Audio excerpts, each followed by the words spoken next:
everybody. This is Jess from 3D Learning Experts, and you're listening to the LD Experts Podcast, the show for busy parents who want to help their kids with learning disabilities, or as I like to say, learning differences, go from surviving to thriving. Hello, everybody. Today we have our special guest, Dr. Amanda Kelly, who is an expert in special ed behavior analysis. She knows so much about so many different topics. When we met ahead of time, we decided that the topic we would talk about today is preparing for tragedy before it strikes, and focus on caregivers. So thank you for joining us today, Amanda. Thank you for having me, Jess. It's a difficult topic to talk about. So it's one that I think people avoid. And I appreciate that when we were talking and connecting, we both maybe felt like this is something we could illuminate for your listeners and for the viewers as well. So I appreciate the opportunity to come and talk about a very difficult topic. Yes, and thank you, because people need to know this, and not a lot of people are qualified to help listeners understand how we need to take care of ourselves and how we can prepare in the event of tragedy, because we always think, oh, it's not going to happen to me. It'll happen to someone else. Well, that someone else is somebody who is me. Yeah, well, it is very common for those of us in the disability community and helping service fields, parents, caregivers, as well as self-advocates, that we're often focused on the challenges right in front of us. What do we need to learn today? What do we need to help us do to navigate tomorrow? And when we think about how to triage and prioritize, we push to the back things that feel really unlikely, things that we have to prioritize. And in 2020, our community I lost my best friend, Feda, and her son, Muhammad Al-Malidi, to a house fire. And, Feda was a very big and bold and bombastic Arab woman who advocated very vocally for her son and for access to autism insurance, in particular in the state of California, and was a huge piece of making sure that legislation passed in 2013. And so she was just known, as was her son Muhammad, as being larger than life. Like, they were unstoppable until they weren't. And, it's tragically poetic, but there were other people in the household. And it was Feda's sister, Muhammad's aunt, and her niece, his cousin. And they woke up people in the household, and everybody exited except for Muhammad. At the time, Muhammad was 15, almost 16 years old, well over 200 pounds and close to 6 feet tall. She went into the house to compel him to leave, and to let him know it was the middle of the night. I'm sure he was disoriented, as anybody would be in that situation. His bedroom was at the top of the stairs. I mean, I imagine if she could have pushed him down, she would have, to get him out of the house. What can you do to get him out? And unfortunately, she wasn't able. And she made the decision, and I'm not sure it was even a choice, but this is how she lived, and it's how she died. She went inside and stayed with him. And she's the mother of 2 other children. But she made the choice that, he wasn't going to live without her. And I'm not sure how they would have without one another. So, we talk about this, and we don't want to forget it. And we want to prioritize the lessons that have been learned, which is none of us are invincible. This is very likely probable and possible. And it's not just about house fires. House fires are actually one of the least likely things. When we think about our community in particular, we hear a lot more about drownings. And wandering. And so there's also some not divide, but conflict about what to do. Do we Do we have bedrooms on the second floor? Do we have them on the first floor? Do we put locks on the windows because wandering? Do we not put locks because of fires? And it's like when we have competing needs, it makes sense that it gets pushed to the back of the things that we're prioritizing, and then asking caregivers to put themselves in front of that and first. I just know that many of the caregivers I know struggle with that because their child or their children really come first. And so the tragedies that happen end up not only taking, valuable members of the autism community or others who have needs, but also their caregivers. And that's part of why I appreciated that we were like, all right, let's talk about the well-being and the health and the priorities and the problems, as well as some of the solutions. So I am hoping to share not just the tragic parts here, but what we can learn and what we can do about that and how we can help Jess, your listeners today. And so just talking a little bit more about the story of your friend and her son, I assume he was a nonverbal autistic individual? Yes, he's definitely profoundly impacted with autism. He did communicate with his talker, we called it, or his voice. He was pretty good with it. I remember, for example, one of his favorite foods is lemon. And it got deleted off of the device, as occasionally happens with technology. And so Muhammad said, I want to eat yellow circle. And I was like, oh, you want to eat it? Okay, you want a lemon? Oh, look, lemon's not even on your device. And so this was when visiting, he was able to craft that piece together for us. But in the moment, I don't know that he had his device handy or charged. It was the middle of the night. People were sleeping. I can only imagine how that heightened his confusion. And his siblings, were they older or younger? His siblings are older. They were not in the house at the time. They were off in school and other adult adventures, or young adults, I should say. And so, she didn't have to in that moment, do I stay outside with some of my children, go inside? I mean, I don't know how you make that choice. Instinct, right. Perhaps, right? But she would often say, that she would move mountains. And she said, if I can't bring Muhammad to the mountain, I'll bring the mountain to Muhammad. And literally was somebody who would move mountains, not just for her child, but for every child that she felt he represented. And one of the things that she talked about and impressed on me was, she says something to the effect of, it's easy to develop kindness and compassion for our children and for those who visibly require support, or that we see as being more vulnerable and we therefore want to protect and care. She said, but how often are we stopping to ask the caregivers how they're doing, if they're okay, and if they have what they need? And she called it the plight of the parents. Which I think many parents, and I'm not a parent, but I think many parents can relate to, regardless of the needs that their children have. And then they just become exacerbated when you feel the need to help advocate and speak for your child and give them a place in the community. And she did that so well. So people who aren't familiar with Feda, she has a Wikipedia page. The flags were flown at half-mast after their deaths. Mayors and former governors came to their vigils. I mean, she was somebody with a high school diploma, and she would often say, I'm just a parent. And for anybody listening, take out the word just. I am a parent. I am a caregiver.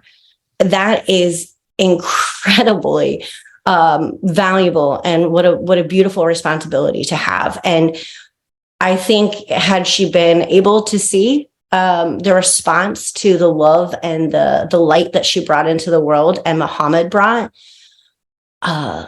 it would have knocked her off her feet. It would have really knocked her off her feet to realize what an impact she was making. And all she was trying to do was give her son and other children like him, herself and other parents like her, a safe and happy life. And the reality was, we were planning for that. We weren't preparing for their death. So that being said, what can caregivers do to prepare for tragedy so that maybe they can avoid a situation like having to choose their own life or their child's? I want to save everybody's life, if possible. And I think a lot of it comes down first to understanding the reality and the facts. When I started really looking into like, what are the statistics? Like, how likely is this to happen? It is a lot more likely than we are hearing about, I believe. For example, one of the things that struck me as so concerning was the life expectancy. The average life expectancy for individuals with autism is half that of the typical general society or population. And this was a study that was looked at, I believe it was 2014, by Dr. Lee at Columbia and a graduate student. And they were saying like this age is like 36.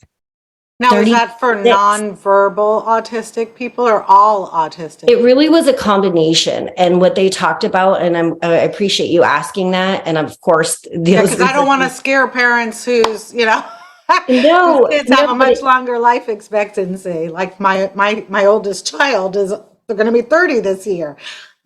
Right. No, and I don't want to scare parents either, but the idea here to kind of really think about is it's an average. And when they talked about some of the impacts on the other end of the spectrum, it was things like depression and lack of well-being and suicidal ideation. And then you have a continuum of individuals who live healthy and strong until they're in their 70s or 80s, depending on how long we've even had diagnoses and the ability to kind of track that. But it's an average. And what it tells us is that is it's an inappropriate, unfathomable number, and it needs to change. And part of that, I think, is awareness. I think the other part is understanding. Wandering is a big part of what many families fear and face every day. And so there are things like making sure that your local police department and fire department know your child, making sure that there are, if you are interested, tracking devices for if wandering happens. There's like the angel sense and other things that are out there. But one of the most basic things to think about is just, what would we do if something happened? Fill in the blank. What would we do if we had to evacuate in the middle of the night? There are floods, there are fires, there are things that aren't individual to your home that you might need to evacuate quickly, right? We had completely the other problem. What do you do when you need to quarantine? That was also a challenge for our communities. But like, what would we do in the middle of the night? What would you do with your 4-year-old? What would you do with your 14-year-old? What would you do with your 84-year-old mother or grandmother in the household? When we think about navigating these emergencies, we're often told, like, have a plan, have a plan, have a plan. Things don't always go according to plan, but you at least have a plan. And when we're in these heightened levels of anxiety, we become very rigid in our thinking. We can lose up to 40 IQ points. We don't have that in the moment of needing to save our lives and our loved ones' lives. So the idea is that if we have a plan and we practice it, it's going to be almost instinctual.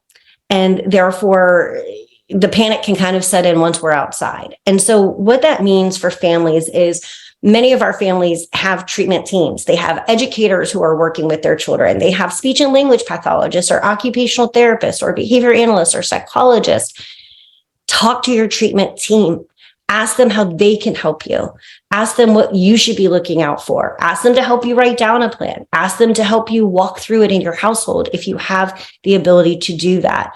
Some things that I've been wanting to create are checklists that are for sleepovers. Even, somebody staying at your house, you're staying at somebody else's house. Since the fire, I don't go anywhere without asking somebody, what is the fire escape plan? I had not done that in my life before. I might glance at it at a hotel, like it's on the back of the door. I might look at it, but now I have a plan. And I think that's very important.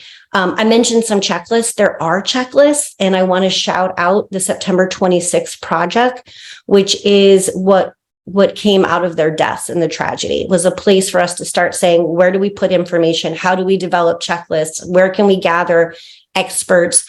How can we get like visuals that our learners would understand? Are visuals enough? No, they're not. Okay, what's happening in the augmented reality or virtual reality space? There's so many pieces of things that could be very high-tech solutions, but I really, really think, Jess, the first step is, what do we do if this happened? What's the plan? Talk to the other adults and children in your household and practice it. And one of the things is you practice it, even if you practice it once every 365 days. And for us, we've asked people to do that on September 26th, because that's the day that we lost them. And to us, that's the day where we just saw how somebody larger than life, which means that the rest of us, if it can happen, if she's not invincible, we're not invincible. So that website is september26project.org. And Kelly Birmingham, who is a parent of an adult with autism, who also is a behavior analyst, has a lot of experience working with primarily adults. Because when I ask parents or caregivers, what would you do? They say, I'd throw my kid over my shoulder and we'd run out the house. And I'm like, well, what if you have an injured leg and you can't do that? What if your child is an adult and you can't do that? What if you just had surgery? That happened to me a few months ago. And I was like, what would I do if there was a fire? I was like, can you put me closer to the door? But you also have to be really, I think, mindful of not letting it consume you, because there are so many beautiful, amazing, wonderful parts of our lives with our community, with our children, and as providers. But I will no longer make the mistake as a provider of not having this conversation. And I will no longer allow caregivers to push it to the back.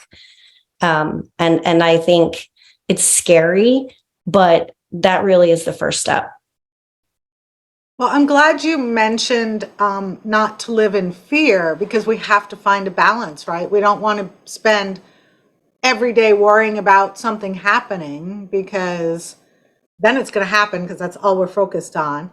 But we want to be prepared in the event, like you said, like even if someone has a 4-year-old, they could be in a situation where they can't be there for their 4-year-old. I remember when I only had one kid and he was 6 months old, and we lived in Southern California, and the big Northridge earthquake hit, and things were falling down all around us. And it took us a good 30 seconds to get to our brand new baby's bedroom.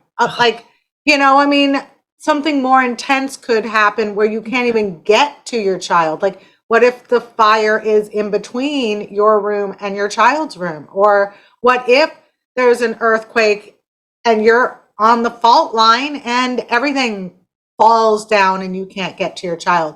They need to be able to know how to get out the bedroom window, right? Like, that's something that never occurred to me before we're having this conversation right now. And having a meeting place, right? And I know, again, we're worried and we don't want our children to wander off or other things. But hey, if we exit the house and I go to the mailbox and nobody is there, that creates more confusion, being disordered. So again, a meeting point is a very important part, whether you're evacuating for whatever the reason is, or you're needing to hunker down. I think just, it's so important. What you emphasized is, if you can't get to your child or cannot get yourself to safety, how do we still program and teach to get your child to safety?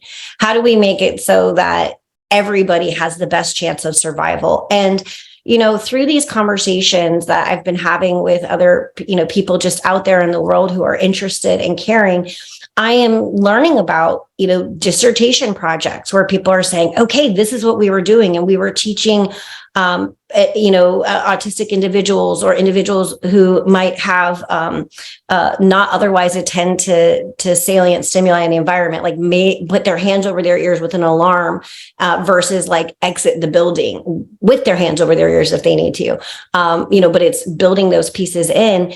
And the research was really encouraging Like these things can be taught, and they can be taught without increasing really high rates of anxiety for the children in particular. Now, the limitation of this research was that these were young individuals. And one of the other limitations that the researcher told me about was that then they had a tornado drill, or an actual tornado, I think, was coming where they were. And the children went to line up, versus this was a shelter in place kind of expectation. And so it does bring up the point, and something for us to all remember is that there are times when we need to differentiate between alarms, and they mean different things to us. And sometimes we need to hunker down, and sometimes we need to go outside. And I mean, let's think about it. How much are we practicing that in our own lives? But what I will tell you is an example of this for me is when I lived in Hawaii for many years, we have tsunami alarms. And every first Monday of the month, they will sound the tsunami alarm at 10 a.m. Now, you will hear that alarm and you will stop dead in your tracks, and you will look at a calendar and go, is it Monday? Is it 10 a.m.? Because if it's not, you need to make a different set of behaviors happen, right?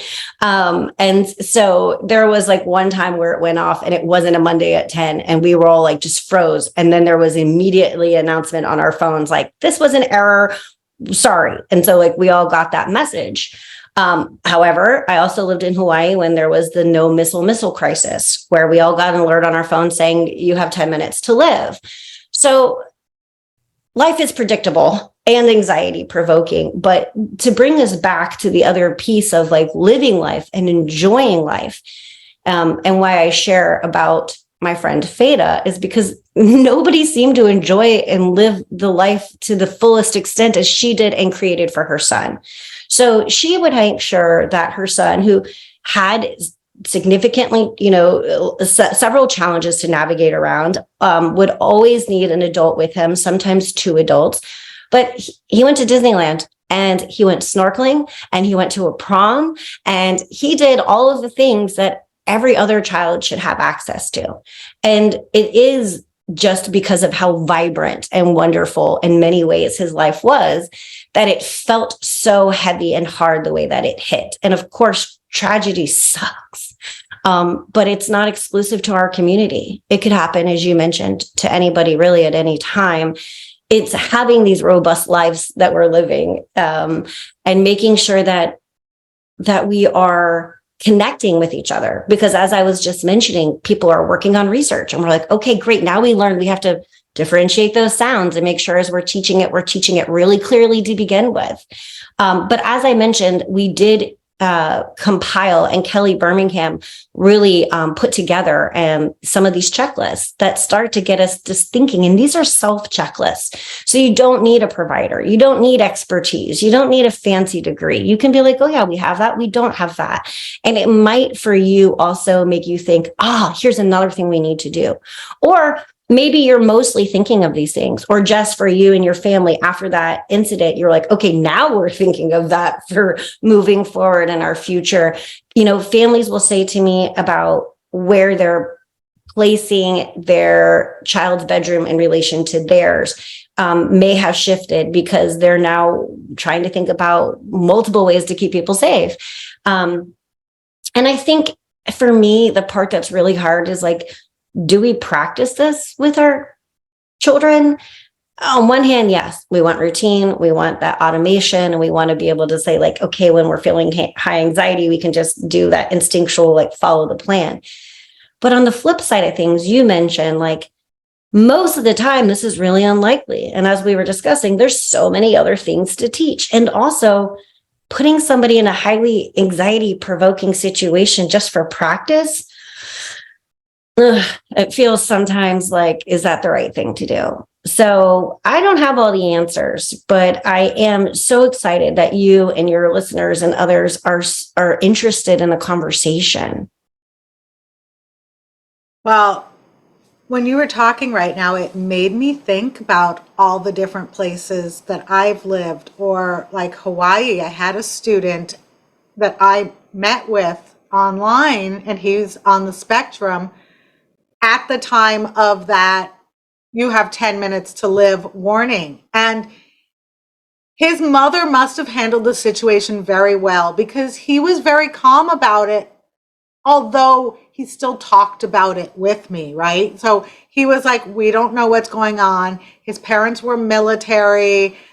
So there was definitely conversation about this potential imminent death that they could do nothing about. And he was just totally calm. And I was thinking about, my family lived in Texas for 8 years, and we had tornado warnings at the beginning of every month. And when we first moved to our house, we lived near the school, and we're like, what is that siren? And then we realized, we learned what it was. And so they had tornado practices every month in the school. And when we had a tornado, we went into the closet, and we all just hung out in the closet. And after the first tornado, we kept things in the closet to keep us busy, because one of the tornado warnings, we were literally in the closet for like 4 hours. And one of the tornado warnings, I was not home, and I arrived home, and there was a hailstorm, and my 4 kids were alone in the closet because they knew what they were supposed to do. Well, then we moved back to California, and there was an earthquake warning, and it was a totally different dynamics. Like, you needed to make sure you were away from windows, and it wasn't, the door frame was no longer a safe place if you didn't have a closet to go into, because in California, a lot of the older homes, have just small closets. And I was thinking about like bed arrangements. Like, we could no longer put the beds under the window because of a risk of an earthquake. So I don't know, it made me think, does the project September 26 have lists for different disasters, or are they all just compiled together? Because it would really benefit people to be separated by the possible disaster. I mean, that's a lot of work, but. Well, I thank you for your question. So it originally started with fire and fire safety, but there are additional checklists about things like evacuations, for things that you were mentioning. Like California was on fire. I mean, there was that too, not just somebody's house. There are things for water safety. Some of the best things people can do regarding water safety is teach your child how to swim. And that can be done as early as, near infant stages these days, with some of that really impressive, like teach them to float upside down, right, and flip over. One of the mistakes that I've learned about regarding water safety is when people are putting on the floats on their children, or they're putting them around their waist, they're teaching them to float up and down, which is actually the drowning pose. You actually want to teach children to float horizontal. Wow. So some of the devices we have out there, flotation devices, are actually counterintuitive to what we need children to be doing. And why would we know that? We are consumers. We are just trying to, go through our day. And so the project has looked at expanding and does have some information. But if anybody has more tools, more research, more information, even just time and a passion to work together on the project, you could always reach out to me, or go and reach out through the project directly. My email is behaviorbabe@outlook.com. It's pretty easy. It's all one word, Behaviorbabe, the US, not the UK spelling of the word behavior. And I was like, we would love to collaborate, because there's so many other things. And as you and I are talking, Jess, I'm thinking, okay, well, we have evacuation, but do we have evacuation? Like, we might have it for different scenarios, but I don't know that we've really looked at different locations, like almost in the way that you and I were just talking about: Hawaii, Texas, California, Florida, which is where I live now.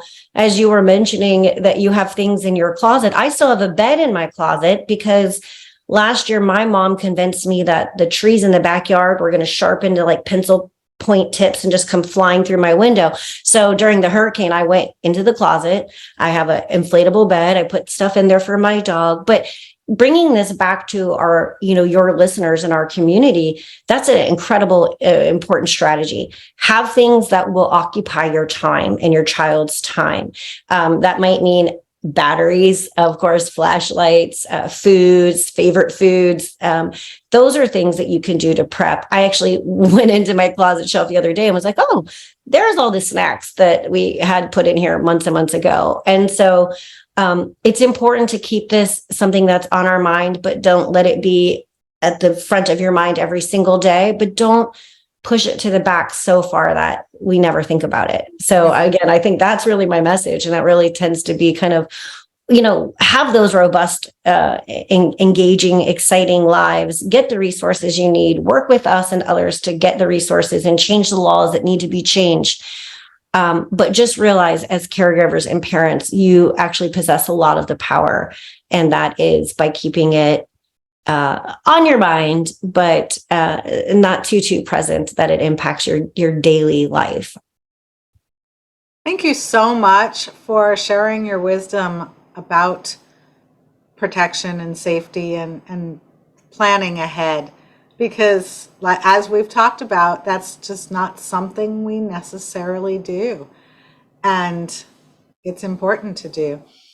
So before we finish up today, I just wanted to talk about what the project that you are working on right now, which is pretty amazing. So do you want to just share that with our listeners? Yeah, thanks, Jess. And it does actually tie directly into Feda and Muhammad Amalidi. So this is an ethics book. Ethics may not be all that exciting to some people, but it was my job to make it exciting. And as a behavior analyst, we talked about what is our responsibility? And in psychologists, speech and language pathologists, we all have ethics codes, teachers as well, that we have to follow. But what does it mean when you're in a situation and you want to help a family, but that's potentially a conflict of interest? Or what does it mean if you are advocating for things, but you also have to maintain your client's confidentiality? And I think for parents and caregivers, it might offer some particularly interesting insight, because it lets you know all the things we have to kind of juggle and manage. But we dedicated this book to Feda and Muhammad Amalidi.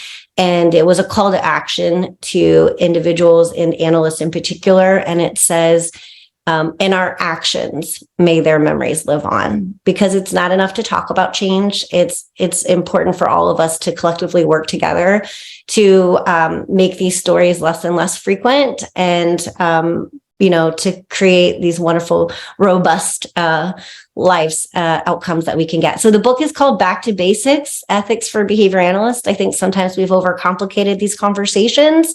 So that's why we picked the title. And thanks, Jess, for the opportunity to share that with your listeners. Absolutely. And thank you. Sorry. And I just wanted to mention for anybody who is interested, I do have a code, and I'm happy to share that. That is ATR 30, ATR 30. That stands for, I don't know, but we'll say Amanda talks rapidly 30, ATR 30. Oh, if you get that from the Elsevier site. So Jess, I'll give you all that information. If anyone's interested, you can help them figure out how to access it. Okay. So do you have the information handy and want to say it now, or do you want to? It's the Elsevier site itself, but I don't have the URL right in front of me. So okay. I'll make sure I get that for you, or that we can. Yeah. Okay, I think if you just Google Back to Basics and Elsevier, it would come up, but I like to make things easier for people and give them that direct link. Okay, perfect. And what would they do with this link? That's where they would go to purchase the book, and that's where they can enter the discount code. The discount code is not available if you purchase it off Amazon or somewhere else. Right now, it's actually a pre-order. It's not being released until June, I believe. So your listeners are the first to hear about it. Okay, awesome. Thank you so much, Amanda, for joining us today and sharing your insight. Absolutely. Thank you, Jess. And just make sure everybody, if they want to learn more, check out the September 26th project. Okay. And again, your contact to reach out to you is? Yes, Instagram, Twitter, Pinterest, even if anyone's still there, Facebook, it's Behaviorbabe, all one word. And my email is behaviorbabe@outlook.com. And my website is www.behaviorbabe.com. Just trying to keep it simple. Thank you, Amanda.